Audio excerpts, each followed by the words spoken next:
Here's your evidence. Jump. Pussy. Ta-da! Catch up! Excuse me? Yummy. Aha! How about you? Smooth move, bro. You just...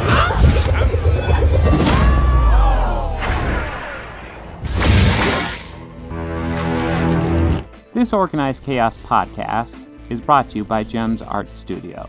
Gems Art Studio is an online store that allows access to prints that you can use for most anything, obviously as just a picture, or as a wallpaper, or as a bookmark, or anything you can think of. You can find Gems Art Studio at etsy.com/shop/Gems Art Studio. This podcast is also brought to you by listeners like you. Thank you.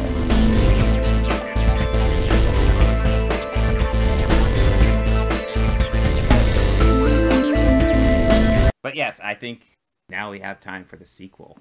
Yes. Oh, yes. Oh.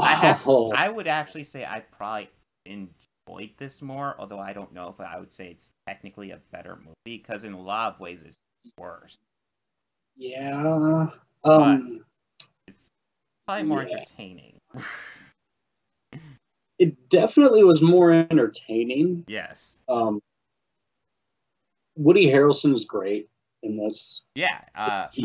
He's great, and almost I can't really name anything bad he's ever done. No, he's one of those actors who's always been great. I do think it's funny. I would guess they probably made him probably about 5 years older than me in this movie. And I remember when I was a little kid watching Cheers with him in it. So I don't think that's his age. No. Even if he was really young in Cheers, quite a bit older than I was when it was on. I remember him on Cheers. I also remember the first thing I ever saw him in, and like knew, or at least I don't want to say recognized, but knew that this is Woody Harrelson. Was Natural Born Killers. Yes, that probably really helped his career, because like the difference between his performance in Cheers and Natural Born Killers is fucking massive. Okay. There is no comparison in those performances, and that's a sign of a great fucking actor right there. And another one was White Man Can't Jump. It's been so long. It's been too long since I've seen that. I don't. That's also Tim and Wesley Snipes, but yeah. I know of the. I remember of the movie. Yeah, it's that basketball one. Yes. Where they play pickup. Yeah. But yes. Yeah, Venom 2. Venom 2. What the movie? What? God, I don't remember how the movie opens up. Fucking. I just remember the beginning being Venom and Eddie bickering over shit. Yeah, they were bickering in the beginning. Was that the very beginning? No, the very beginning opened up the story with Carnage and Carnage's lady. That's right. It's the flashbacks. I was just talking about that because that's when they pretty much established his age, and I'm like, that's not Woody Harrelson's age at all. Yeah, but I get why the purpose of the love interest story for Carnage in this movie and everything. Yeah, they don't. What's your take? Really, I could have forgot. They could have left it out, and I would have noticed a difference. Yeah, no, I absolutely understand why it's here, and it's kind of a themes thing, but they don't do anything with that relationship. They don't. That is not the key relationship in the story at all. And why? It's not so much why, and I mean, again, it's important for the story, and it's important to move the plot along for it.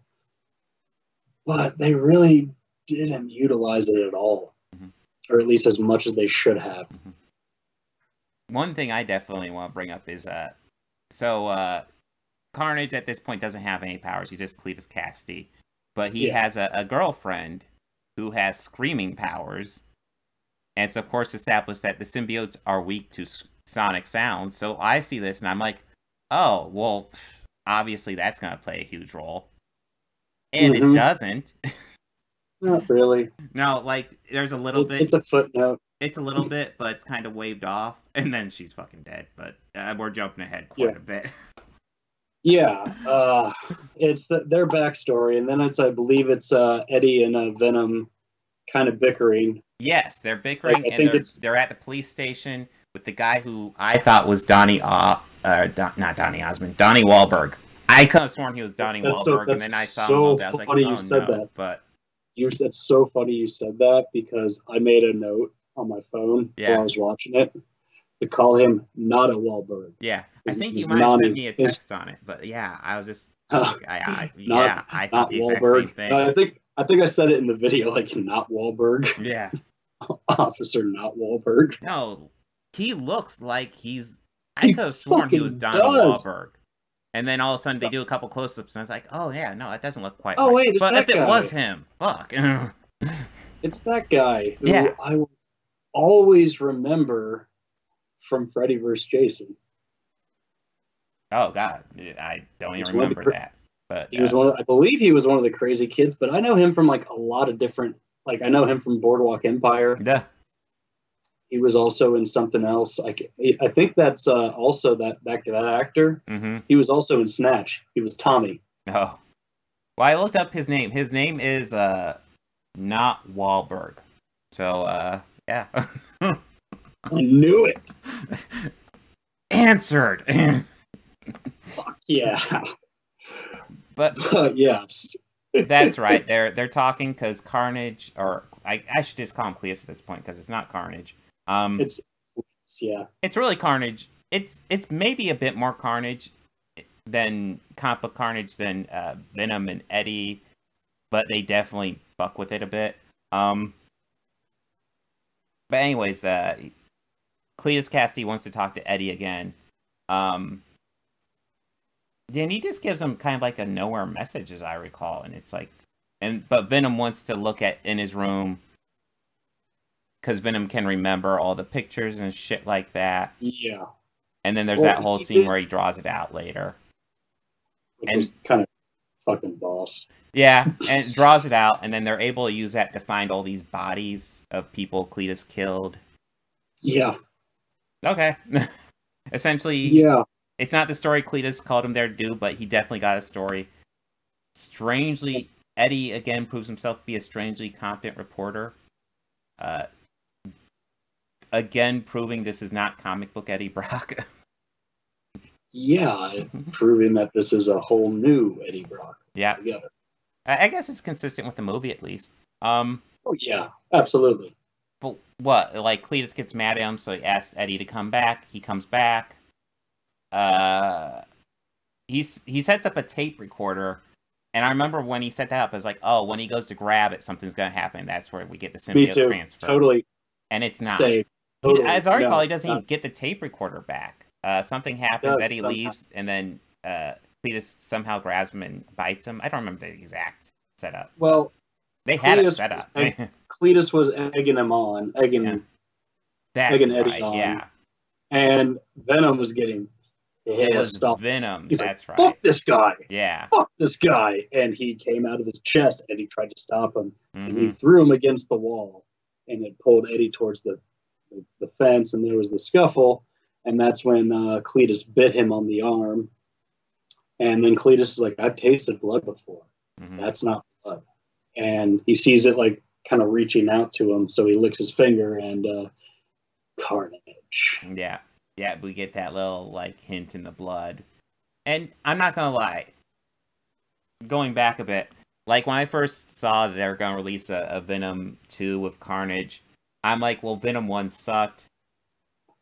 I don't know. Let's see a big screen Carnage, sure. Yeah, why not?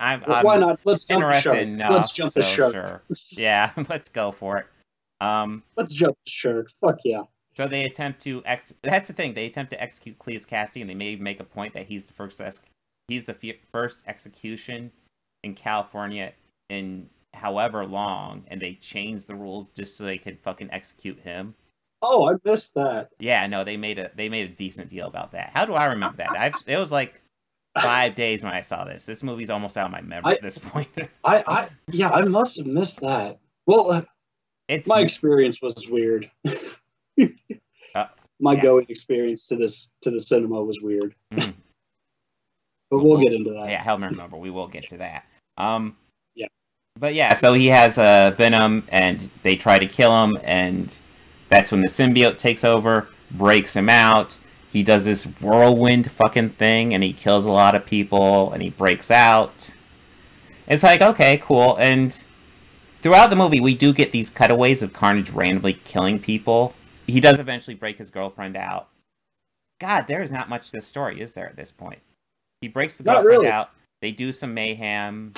They kidnap Anne, who's in this movie. Well, Eddie and Venom have like a little breakup. Mm-hmm. No, I want to go back because Eddie and Venom is like the heart, so I'm kind of jumping ahead with Cleese. Okay.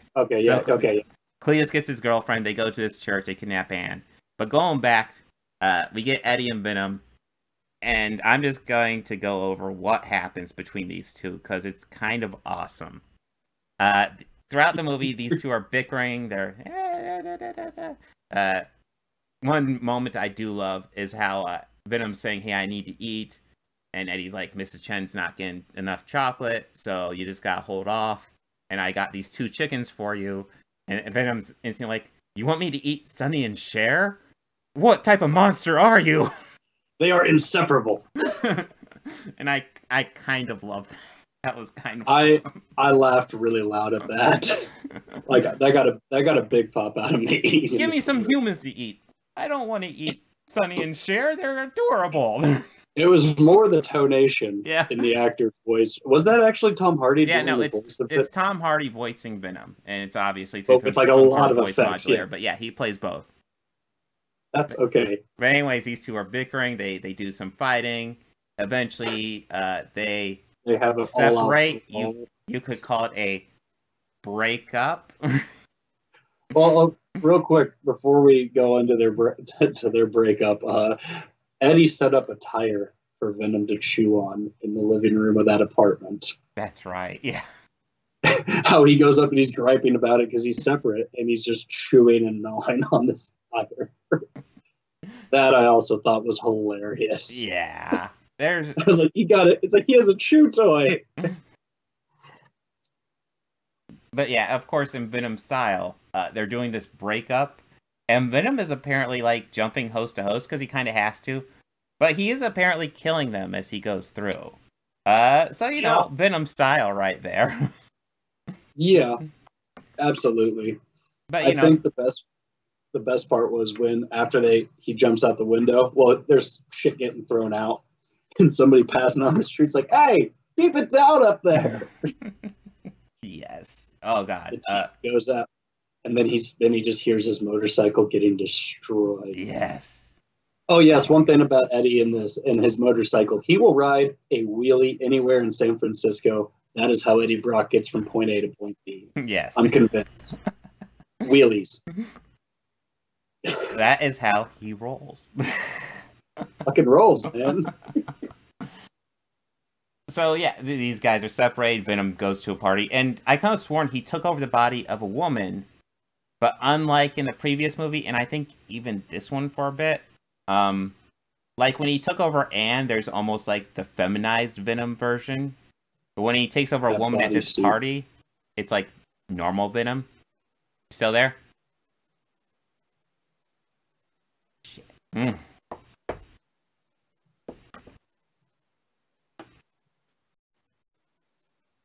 Oh wait, are you back? Yep, there we are. Oh shit. Okay. I was just It was like that full bodysuit kind of. Yeah. I was pointing out. Is what you're talking about, Dan? Yeah, in the previous movie, and I think it's been this one, you get the Venom, and it's a feminized version of Venom when it's in Anne. But I kind of sworn in the party he took over the body of a partygoer, and it looked to be a woman, but it was normal muscular man Venom. And what, is there no rules to this? I think it's just because it's Anne. Yeah, he wants to do sexy Venom, I guess. I don't know. It's just more about being inside of Pam. Ooh. But anyways, they do this breakup.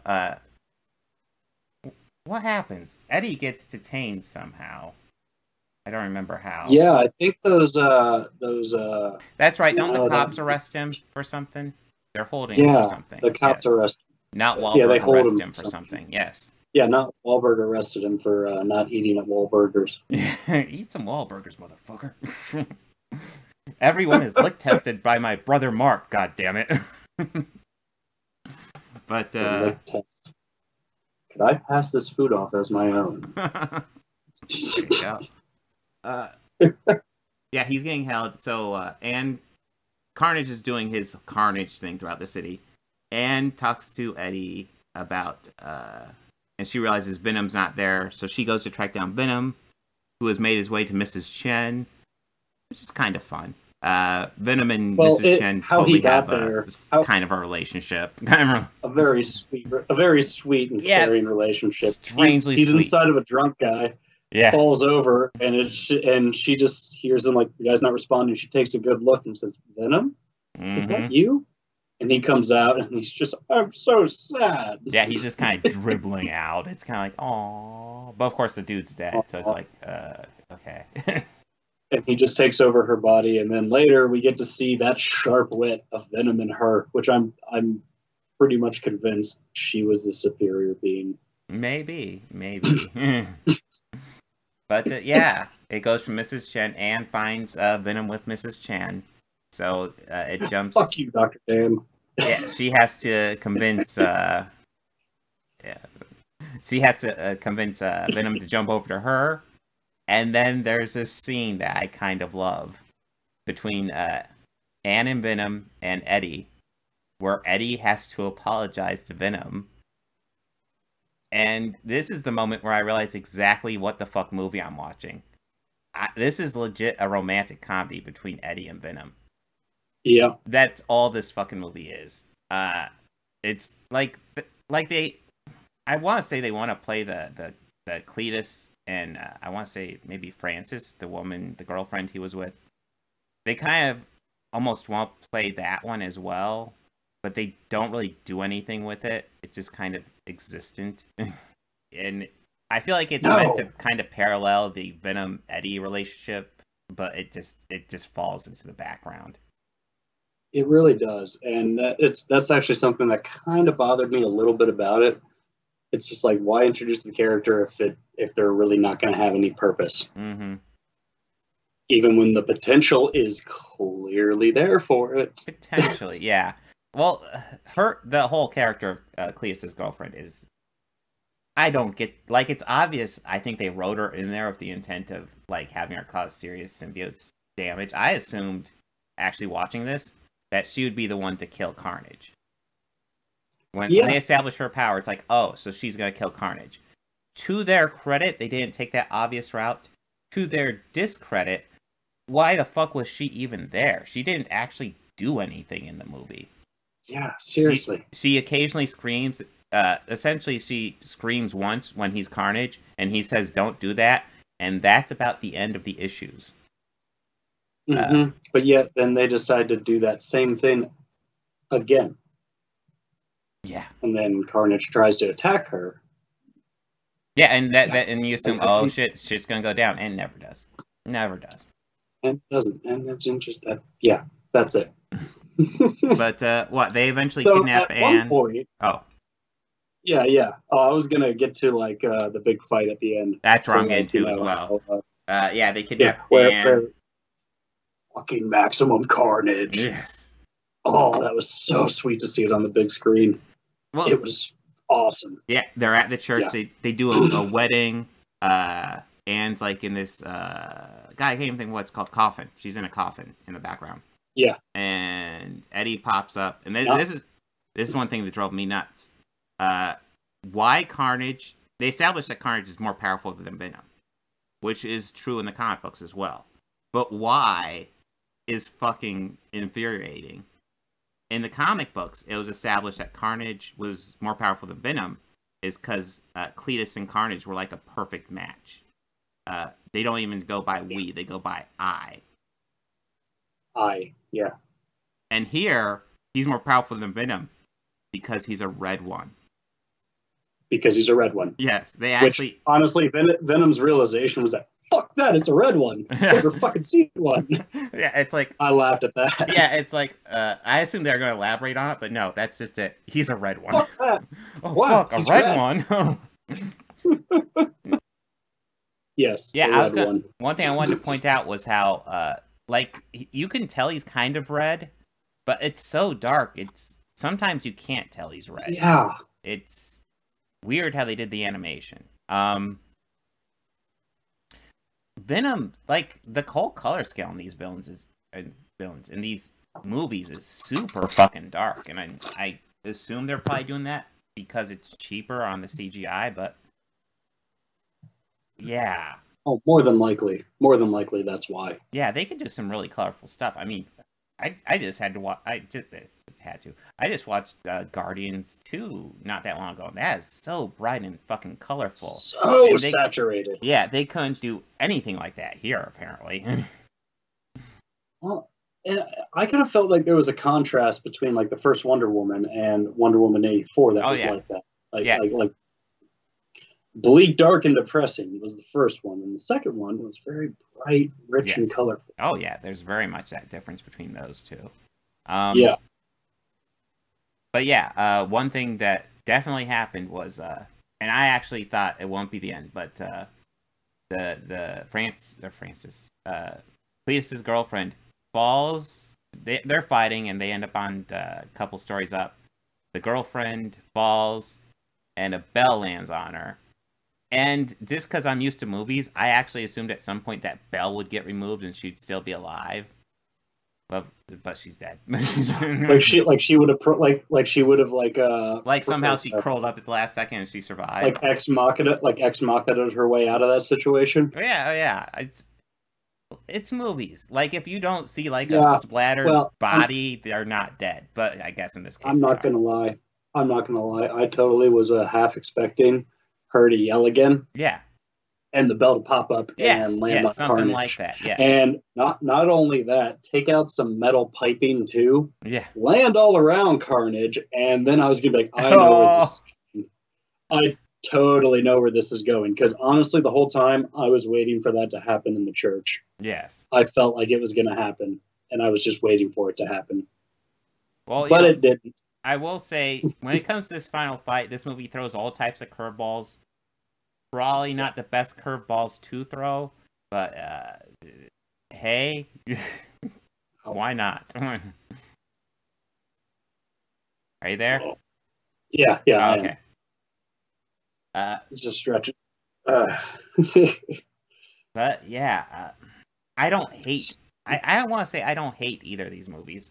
They're not good though. I don't recommend them. Like, if you've seen little bits and you're like, oh, I love this Tom Hardy performance, yeah, go ahead and check it out, because this movie's chock full of him just fucking hamming the shit up. Especially the second one, I want to say. But they're not good. They're not the second one I didn't mind. I didn't mind him as much in the second one. I didn't mind it as much. Mm-hmm. Well, which kind of made me go, or he's not that bad. Well, I do feel like the second one really focused on probably the strength of the first one, which is kind of the Venom Eddie relationship.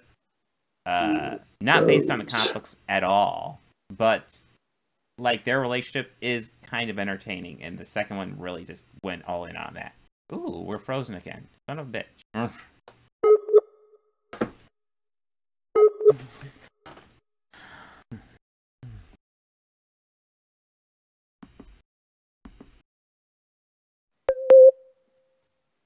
Hey, there you are. We actually reconnected. Yes. Oh yeah, my God. All right, cool, yeah. I have to do so much editing on this episode. My God. Yeah. Oh. But yes.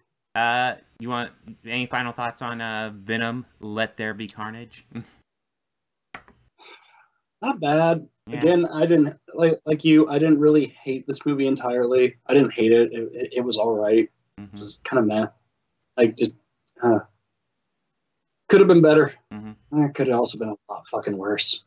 Well, one thing I will say I noticed is it feels like the fan community is really rallying against this one. And they're like, oh, this franchise is awful. And for me, going into this second one, I'm like, I had such a low bar after that first one. It's like, Yeah, I did too. well, I mean, what do you expect? This franchise is garbage. It's not the worst thing ever. I do feel like with the first one, I feel like people were expecting garbage, and it wasn't the worst thing ever, so everybody thought it was good, which is not the same thing. It's not as bad as it could have been. It's still bad. Yeah, it's bad. And I actually found this more entertaining, possibly more forgettable too. But Yeah. I know you had a theater experience. Well, it was just very awkward, I think. Like, and it's just really kind of my own gripes about it. I mean, to an extent, they tried to make everything as safe as they could for the viewing experience. I kind of thought they were still spacing people out as to like letting available seats, kind of like Minesweeper, pretty much. But no, they sold 2 seats on either side of me, which is not a big deal. It's kind of like, oh. Yeah, no, at my theater, they're still spacing people. Yeah. Wait, have I seen that? Maybe they're just not getting very full. Because now I think about it, I don't recall them Xing out the seats I've got. To be fair, like, that place was empty. There was maybe 12 people in the theater when I saw it. Yeah. Maybe 12 people. But it's the middle of the week. Like, it's a Tuesday. There's maybe a bit more than that when I saw it, but it was not a full theater, I think. Yeah, it wasn't a full theater. We had people on the other side of our row. Yeah, but, like, I don't know. I went to an AMC near me, and their ticketing system, and I'm happy that I don't have to get stopped, because this kind of always bothered me before. Them trying to get you to join their club or rewards, whatever, or stubs. Because it's just, sometimes, like, only at AMC this has happened, and only at this AMC, where I've had to say, no, that's okay. No, that's really okay. No, I'm fine. That is what gets on my nerves there. But I just had to deal with that. Other than that, like, it was fine, but the only tickets apparently they were selling at individual kiosks, which were not labeled, just they were kiosks to get tickets at. The only showtimes they were selling that night, I guess, were Venom in 3D. So I watched Venom 2 in 3D, and I know it's because I saw it in 3D, because, as Bobby, we were talking earlier, you had said that, it just degrades the image quality and the video quality, and so bad. And to me, it might have just been just like because of how I was looking at it, but a lot of it just seemed like cutscenes from an N64 game. Very easily. As 3D. It's just some of the shots kind of looked cool, like with the interview scenes where they had the bars out of focus and really blurry. Like on the normal. Oh, sure, yeah. But just like that stuff, that looked cool, and it gave depth to a lot of it. But a lot of stuff, it gave a lot of depth to the image that I didn't think really was needed for it. Like it gave the stuff with Cletus's girlfriend, Francine, I think. Yeah, all like the long shots of her looking into the cell, all of that looked awesome in 3D. But that's about it. I cannot tell you the last time I've seen a 3D movie. I actually didn't even know they were still doing 3D. Apparently. Yeah. It degrades the image. It's like some movies do it okay, but I've never actually seen a movie where it actually improves the quality of the overall movie. I have Friday the 13th Part 3. Made for early 3D films. Wow. No, well, I definitely haven't seen that one in 3D. There's some stuff that's like pretty cool, like a shot of overlooking up at a balcony and a kid dangling a yo-yo. Yes, it did a lot of that stuff. The pitchfork coming right at you. Yeah, actually, yeah. And that one too, yeah, pitchfork. You want to know a movie that actually had really good 3D that was fucking garbage? Amazing Spider-Man 2. Yeah. That movie sucks balls, but God, that 3D was beautiful. Yeah, that movie was bad. Fuck, it's really bad. Oh, speaking of Spider-Man, the oh shit, the mid-credit post-credit scene. Cannot forget that. Now, here's what I think. Venom was talking about multiverse. Yes. He mentioned a multiverse. So, but meaning like I could show you one, no problem. Which is what we assume. Okay, Venom's going to show him one right now. Mm-hmm. Well, why did Venom act confused as to wait? What's going on? What happened? Mm-hmm. What happened? Where are we? What I think at that precise moment Venom and Eddie were doing that is when Doctor Strange started fucking around with Peter Parker. And that's what maybe caused that moment, that blip moment. Well, yeah, it's a weird scene. It's Eddie in a hotel room. It's not established where, but I think it's somewhere in like on that island they were staying at, where they ended the movie on, with the sand in his toes. Yes, I forgot about that. Yep. But Venom's like, I've seen stuff you've never even thought of, and Eddie's like, show me, and then the screen goes wobbly, and then they're in like a different hotel room, and we got J. Jonah Jameson on the TV yelling about Spider-Man, and they show a picture of Tom Holland's Spider-Man. Now, obviously the implication is Venom's now in the MCU, because apparently Venom can transport through multiverse. Maybe it's your theory, maybe it's a Doctor Strange connection.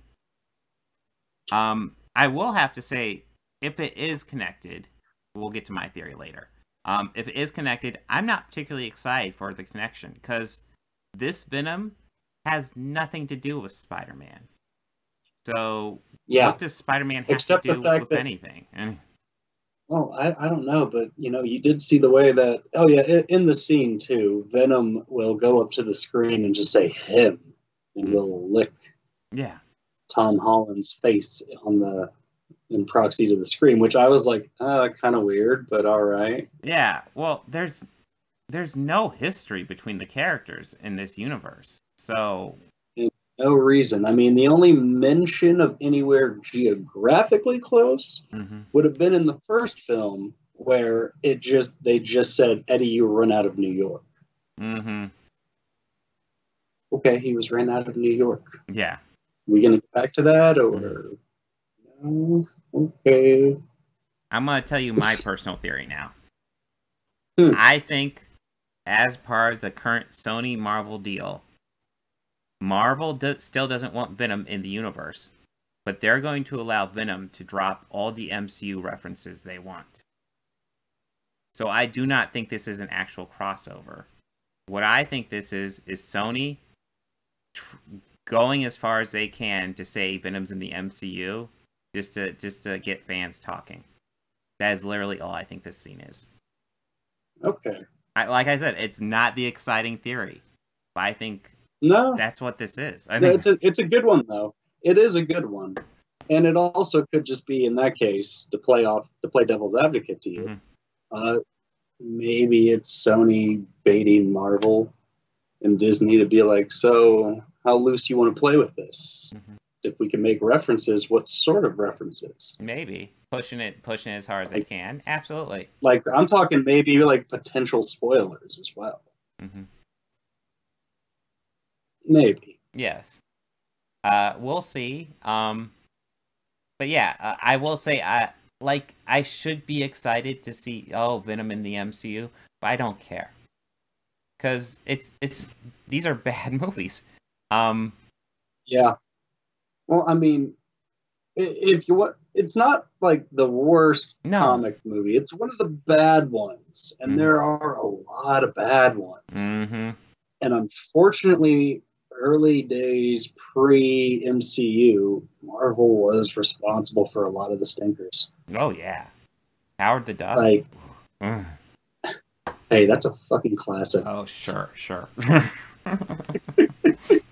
I like the scene where Leah Thompson is seducing a duck. Both Fantastic Fours, like with Chris Evans' Fantastic Fours. Yes. Actually, all 3 Fantastic Four movies. Yeah. I'd say 2 out of the previous Spider-Man movies were kind of crap. 2 out of the previous 3? Okay, Past 5 Spider-Man movies. Oh, okay. Yeah. Oh, yeah. Past 5 Spider-Man movies. I don't Not have including the 2 that are out. I'm talking like the Raimi and the Tobey's and Andrews. Yeah. Peter Parker. I'm not as negative on Amazing Spider-Man as most people. I'm definitely negative. I'm probably more negative than most people on Amazing Spider-Man 2. That movie fucking sucks.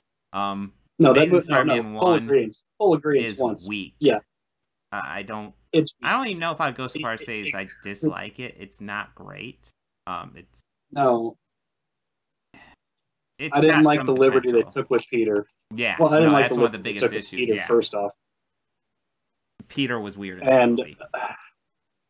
And I really thought, like, oh, you're jumping the shark this early with Gwen Stacy. Well, I kind of figured that was coming once they introduced her. Yeah, I was like, well, you're gonna die. Yeah, well, that's also the issue of introducing Gwen Stacy.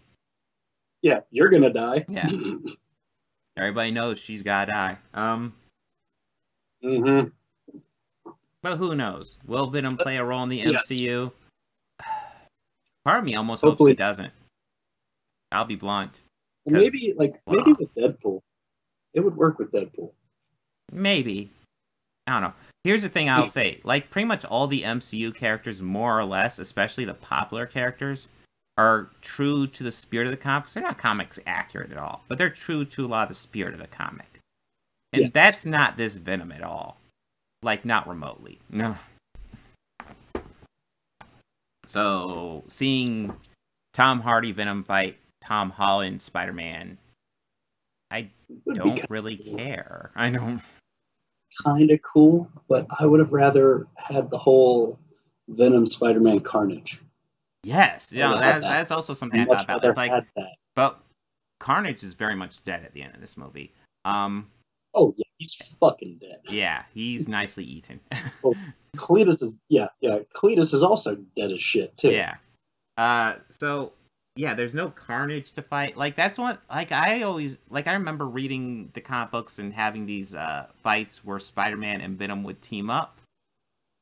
They both hated it, but they'd team up because Carnage is a fucking maniac, and they had to stop him. They know, like, okay, Carnage is out. Yeah. We need to, you know what we got to do. Yeah, we. It was always like getting the band back together. Yeah. So that was always fun to see that in the comic book, and of course, we don't have that here. I think I'm repeating myself at this point, but it's just... Yeah. There's no history. Why should I care? Yeah, but hey, maybe the MCU will do their own Carnage, but this Venom will come over to be like, hey, I know what to do. Yay.